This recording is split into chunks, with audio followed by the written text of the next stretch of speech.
డబ్బుంటే సుఖం ఉండదు రాధా. డబ్బు లేకపోతే హోదా, పరువు, ప్రతిష్ట, మేడలు, మిద్దెలు, కార్లు ఏమీ ఉండవు. అవన్నీ ఉంటే సుఖం ఎవరి కోసం ఉండదట. మిమ్మల్ని పెళ్లి చేసుకుని మాత్రం ఏం లాభం పొందాలండి. రాధా, మళ్ళీ చెప్తున్నాను, డబ్బు జీవితం కాదు. అయితే ఉద్యోగం మానేయండి. జీతం లేకుండా ఎలా బ్రతుకుతాం? డబ్బు జీవితం కాదన్నారుగా మరి. బ్రతకటానికి కావలసినంత కావాలి.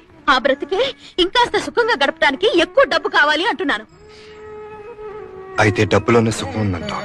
అంతేగా మరి. నేను ఒప్పుకోపోతే అన్నం తిను. పచ్చి మంచి నీళ్లు కూడా ముట్టుకోను. ఓకే, నువ్వు డబ్బుతోనే సుఖపడతాను అంటున్నావు కనుక, నేను డబ్బు సంపాదించలేను కనుక ఒప్పుకుంటున్నాను. సంతోషమేనా? రా, కలిసి భోంచేద్దాం. తర్వాత ఈ అవకాశం నీకు మళ్ళీ దొరకపోవచ్చు.